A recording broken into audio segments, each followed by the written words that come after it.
Bonjour à tous, bonjour à toutes, bienvenue sur la chaîne Claire Indigo. Alors c'est parti pour... Alors je vais changer un petit peu, je vais pas faire les énergies pour la semaine, mais je vais voir quel blocage vous avez à travailler cette semaine.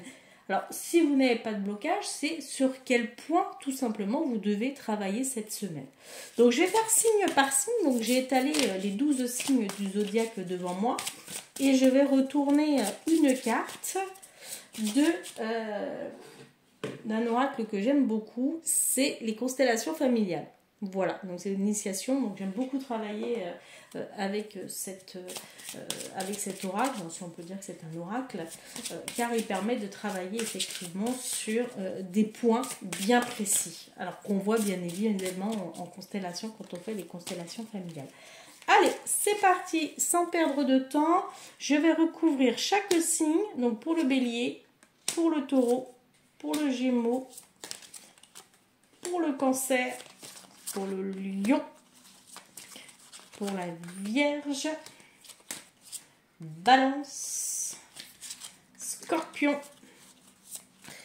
sagittaire, capricorne, verseau, et poisson. Allez, voyons voir un petit peu ce que ça nous dit. Donc, pour les béliers, cette semaine, on nous dit de « je te le rends ». Qu'est-ce que ça veut dire? Ça veut dire tout simplement qu'il le faut rendre ce qui ne vous appartient pas. Vous pouvez avoir des mémoires, vous pouvez sentir peut-être certaines choses, peut-être que vous avez hérité d'anciennes, comment dire, d'anciennes vies, d'anciennes générations. Ça peut aussi vouloir dire que vous pouvez avoir des sentiments, alors tout bête, hein, mais de culpabilité, des sensations sur lesquelles vous ne vous sentez pas bien, vous pouvez ressentir certaines choses. En tous les cas, tout ce que vous sentez qui n'est pas à vous, que vous ne comprenez pas, des émotions, des angoisses, des peurs, et bien à ce moment-là, il faut faire un petit rituel pour s'en débarrasser. Alors, je vais voir avec le tarot pour voir un petit peu de quelle manière vous pourriez vous en débarrasser, notamment dans voilà, le pendu. Alors, nous avons la carte du pendu. Pour moi, le pendu, ça nous parle de généalogie. Ça nous parle d'un lien d'attachement que vous pouvez avoir. Alors, peut-être avec un membre de votre arbre généalogique. En tous les cas, effectivement, il y a un lien direct. Il faudrait couper ce lien. Alors, il y a plusieurs possibilités pour ça. Soit par la visualisation, vous faites une petite méditation et vous visualisez le fait que vous coupez ce lien avec une personne de votre entourage ou de votre arbre généalogique avec lequel peut-être vous avez hérité quelque chose. Vous pouvez tout simplement aussi lui écrire une lettre en lui disant écoute, voilà, moi maintenant je te rends ce qui ne m'appartient plus, voilà, ce qui est à toi. Voilà, donc c'est tout à fait quelque chose qui est envisageable. Le pendu aussi nous parle de lâcher prise. Peut-être que vous devriez lâcher prise sur certaines choses, de prendre du recul, et de voir les choses autrement. Avec le pendu, c'est de tourner la tête différemment et de voir les choses autrement, d'une façon peut-être que jusqu'à présent vous n'avez pas vu. Voilà un petit peu pour cette semaine. N'hésitez pas à faire aussi peut-être d'autres... pourquoi pas de faire les petits bonhommes allumettes, par exemple. Hein, vous avez, je ne sais pas si vous connaissez, mais il y a beaucoup de vidéos sur YouTube sur ça, où vous dessinez, ce que vous ne voulez plus, en fait, ce que vous voulez vous débarrasser, et puis vous coupez. Voilà, vous coupez ce lien. Alors, je vais passer au taureau. Qu'est-ce qu'on nous dit? Victime, bourreau. Alors, pour les taureaux, j'ai l'impression que il va falloir arrêter de se sentir soit victime ou soit agir en bourreau. Ça va être l'un ou l'autre, suivant effectivement les personnes et suivant comment on se place. Alors, ça me fait penser un petit peu au syndrome du sauveur-sauvé, en fait. Un petit peu. Donc, il va falloir travailler sur ça, amis taureaux, de façon à pouvoir vous sentir peut-être mieux. Alors, de quelle façon vous pourriez effectivement vous sentir de ce syndrome de victime bourreau? Le diable. Le diable, qu'est-ce que ça nous dit le diable? Alors, il y a toujours aussi cette notion un petit peu de lien hein, sur la carte. Peut-être, alors là j'ai l'impression que c'est plus le syndrome du bourreau. Alors pareil, victime-bourreau, c'est marrant parce qu'on a le même syndrome avec des personnes qui sont effectivement soumises ou la personne qui effectivement domine. Il va falloir peut-être prendre du recul par rapport à ça, analyser si vous êtes plus dans l'un ou dans l'autre cas déjà, et se poser les bonnes questions, peut-être, en se disant comment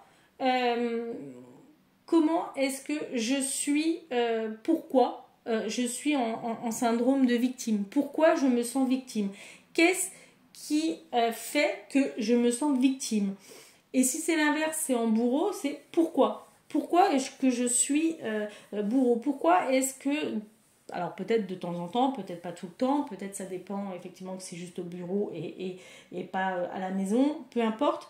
Mais peut-être analyser qu'est-ce qui fait que vous agissez en bourreau et du coup sur quoi vous pourriez travailler pour enlever ça. En tous les cas, pour mes amis taureaux, il y a bien ce syndrome de victime-sauveur, victime-bourreau, sauveur-sauvé. Voilà, qui est là et qu'il va falloir travailler. Ça c'est sorti quand même sur les deux cartes, pardon. Donc il va falloir travailler dessus. Je pense qu'il y a peut-être une petite analyse à faire par rapport à ça. Analyser dans quelles circonstances vous êtes victime, dans quelles circonstances vous êtes bourreau et comment faire pour effectivement sortir de ça. Qu'est-ce qui pourrait... la question ce serait quelles actions vous pourriez mettre en place pour faire en sorte que vous ne soyez plus bourreau ou victime vis-à-vis de votre entourage ou de vos collègues. Voilà. Alors, pour nos amis Gémeaux, la loyauté. J'ai l'impression que vous avez un gros syndrome de la loyauté. C'est-à-dire, quand on parle de loyauté, on se sent tout le temps vis-à-vis des autres loyal. Il y a un sentiment de se dire je me sens loyal, je me sens redevable, je me sens... ça me fait un petit peu penser à ça. Ça pourrait être aussi, par exemple, syndrome de loyauté. Qu'est-ce qu'on pourrait dire d'autre aussi par rapport à ça? Le fait de se sentir... inconsciemment vous avez peur, vous avez des angoisses par rapport effectivement ou aux attentes ou à ce que vous pourriez recevoir. On va dire cette loyauté ou cette fidélité hein, qui est inconsciente, elle peut avoir des conséquences par exemple importantes dans votre vie en fait. Parce qu'elle vous bloque, elle vous sabote, c'est-à-dire que vous ne vous sentez jamais à la hauteur d'eux. Ça peut être des difficultés par exemple d'argent, par la loyauté, ça peut être des difficultés dans le couple, ça peut être aussi par rapport aux parents, aux grands-parents, voilà, des difficultés aussi à suivre sa propre vie. En fait, on se sent en permanence loyal. Alors, comment vous pourriez vous en sortir? Qu'est-ce que vous pourriez mettre en place? Eh bien, il y a des choses à couper, quoi. Hein. Clairement, avec la mort, il y a des choses à couper. Il y a une transformation à faire. Il y a clairement, pour moi, ça me fait penser à la transformation. Il faut couper avec vos croyances limitantes, en fait, qui sont là et je pense qu'ils vous empêchent d'avancer. Voilà. Voilà. N'hésitez pas à mettre hein, en commentaire. Alors, pour nos amis cancer, relation de couple. Bon, j'ai l'impression, amis cancer, que par rapport, il va falloir travailler quelque chose par rapport à votre couple, par rapport à votre conjoint, par rapport à votre mari, par rapport à votre femme. En tous les cas, il y a quelque chose là qu'il va falloir effectivement travailler. Ça peut être dans votre couple, ça peut être par rapport au couple de vos parents, peut-être, une image que vous avez et qui reste et que vous reproduisez, c'est possible aussi.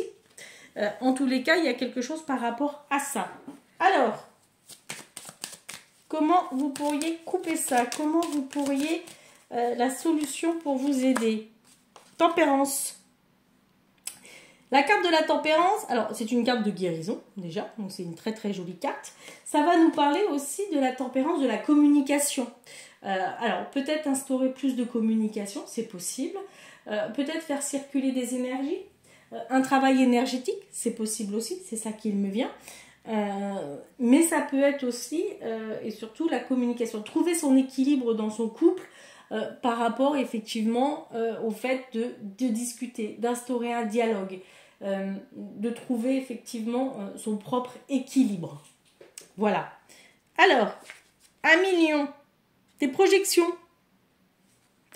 Alors, les projections, ça peut être des projections sur la manière dont on se voit nous.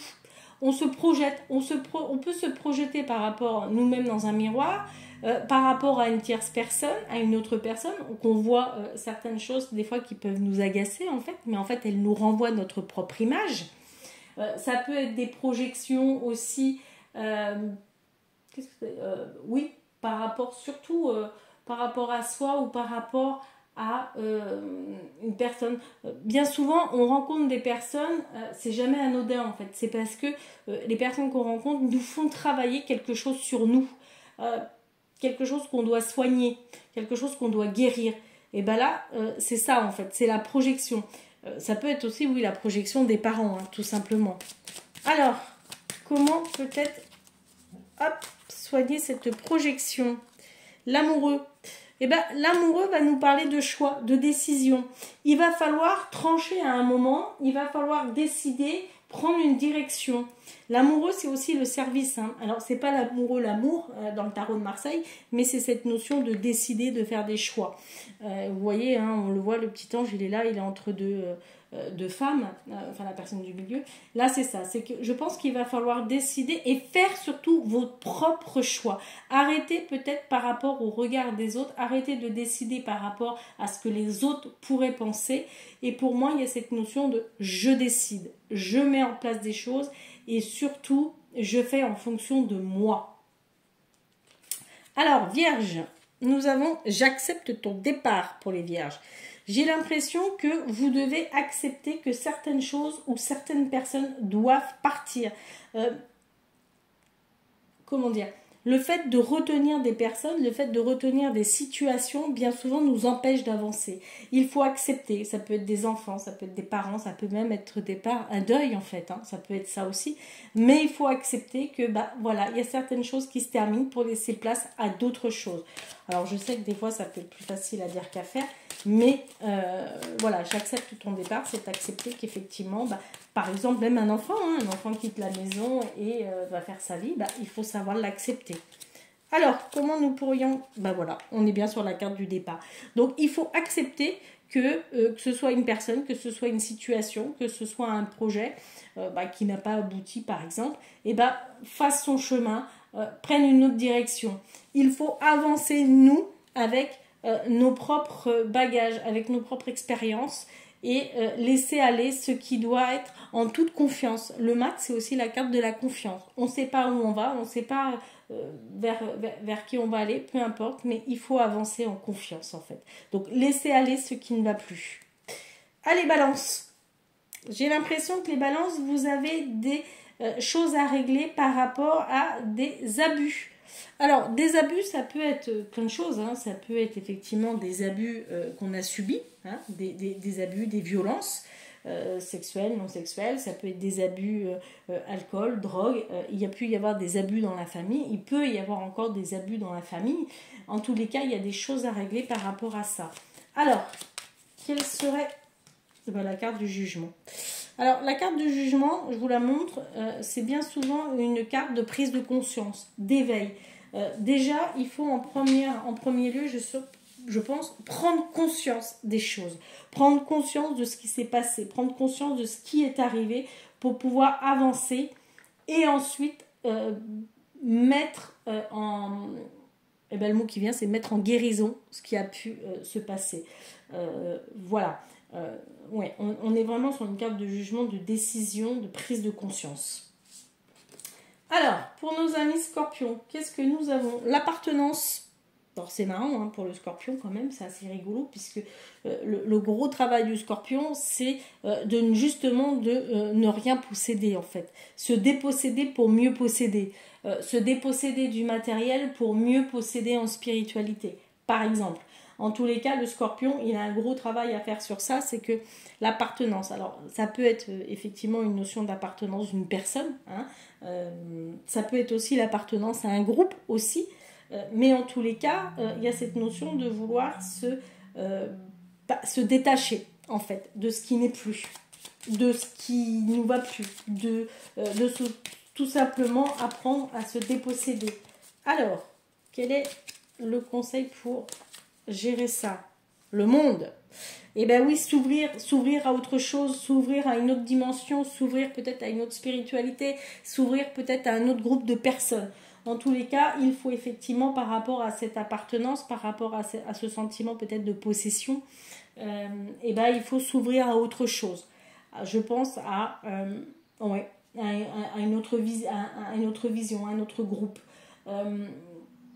à quelque chose d'au-dessus, en fait. Alors, Sagittaire, secret de famille. Alors, pour les Sagittaires, il y a peut-être des secrets de famille qui seraient bons de laisser, soit de révéler, parce que ça c'est important à un moment de ne pas garder les secrets de famille pour soi, donc justement de les révéler et de les déterrer. Vous voyez, on a cette notion où il faut déterrer ce qui est caché pour pouvoir vivre enfin normalement. Alors, comment? Il y a toujours des non-dits, hein, vous me direz. Par l'étoile, en prenant confiance. La carte de l'étoile, c'est quand même aussi la carte de la confiance. C'est la carte de la... Alors, oui, non, c'est la carte de la confiance. L'estime aussi, l'estime de soi. J'ai l'impression que par moment, on peut avoir un manque d'estime de soi par rapport à certaines choses peut-être qui ont dû se passer ou qui ont pu se passer. Peut-être qu'en regagnant, en disant les choses, vous allez regagner une certaine estime, vous allez regagner effectivement de la confiance en soi. Alors, amis Capricorne, les amérantes. Alors, pour les Capricornes, qu'est-ce que c'est que les amérantes? Eh bien, les amérantes, c'est toutes les petites âmes qui sont tout autour de toi, tout autour de nous, et qu'il faut peut-être aider. Ça peut être aussi des âmes, quand on dit des amérantes, c'est des âmes que peut-être que vous avez pu rencontrer aussi. Ça peut être aussi des âmes qui demandent à regagner la lumière. Ça peut être aussi des personnes que vous avez rencontrées, voilà, qui sont là, qui demandent peut-être à repartir. Alors, comment? Hop, la carte conseil. Le pape, la bénédiction. Les aider, peut-être les conseiller, trouver le chemin, peut-être pour qu'ils puissent regagner. Le pape, c'est le conseil. C'est le conseil, c'est celui qui est, bon, c'est la religion, mais ce n'est pas que la religion, hein. On est d'accord que ce n'est pas que ça. Alors, je voulais juste vérifier un truc. C'est ça, quand on parle d'âmes errantes, donc il s'agit des âmes errantes qui ne sont pas en paix. Il arrive souvent que les âmes de certains membres décédés de la famille ne soient pas encore en paix, pas encore dans la lumière, pour les raisons évoquées un petit peu plus haut dans le thématique. Donc il est fort probable qu'une ou plusieurs âmes dans votre système familial ne soient pas en paix et qu'elles soient, peu importe la raison. Peut-être est-ce votre rôle de les aider. Et comme par hasard, on a tiré le pape, c'est-à-dire peut-être que vous êtes là pour pouvoir les aider à passer dans la lumière ou peut-être à leur faire comprendre quel est leur chemin. Alors, Verseau, culpabilité. Ben, il y a un petit sentiment de culpabilité qu'il va falloir effectivement régler à mi-Verseau. Ça peut être culpabilité par rapport à quelqu'un, par rapport à une situation, par rapport à vous-même d'ailleurs, parce que des fois on culpabilise de certaines choses, mais il va falloir effectivement enlever le fardeau que vous avez sur les épaules pour pouvoir mieux avancer. Alors, quelle carte conseil pour pouvoir vous aider? La force, retrouver son équilibre. La force, c'est l'équilibre mental, c'est l'équilibre physique, c'est effectivement cette maîtrise que nous avons de nous-mêmes. C'est trouver la force de pouvoir effectivement enlever cette culpabilité, enlever ce fardeau, enlever ce poids que vous avez sur les épaules pour pouvoir vous sentir un petit peu plus léger. Et les amis poissons, hop, nous avons l'intrication. Alors, l'intrication, c'est le fait un petit peu que tout le monde se sent emmêlé, en fait. hop, la vie de tout le monde est mélangée avec tout le monde. Chacun n'est pas libre de pouvoir, on est tous intriqués les uns dans les autres en fait. Il y a cette notion peut-être qu'il faudrait reprendre un petit peu sa liberté. Voilà, on est sur la femme de l'impératrice. Alors ça peut être la mère, tout simplement, ou peut-être qu'il y a quelqu'un dans votre entourage, il y a une mère un petit peu trop présente. Ça peut être aussi la façon de communiquer, parce que l'impératrice, c'est la communication aussi, c'est le projet, mais c'est quand même au départ celle qui met au monde. Donc on est plus sur la mère. Voilà un petit peu. J'espère que ce tirage vous a parlé. Voilà. N'hésitez pas à me dire en commentaire si, voilà, si ça vous parle, si vous avez des questions. S'il y a quelque chose, par exemple, que vous voulez voir un petit peu plus en détail, n'hésitez pas à me mettre un petit commentaire et je détaillerai un petit peu plus en réponse. Voilà. N'hésitez pas à vous abonner, n'hésitez pas à liker et je vous dis à très vite. Bye bye!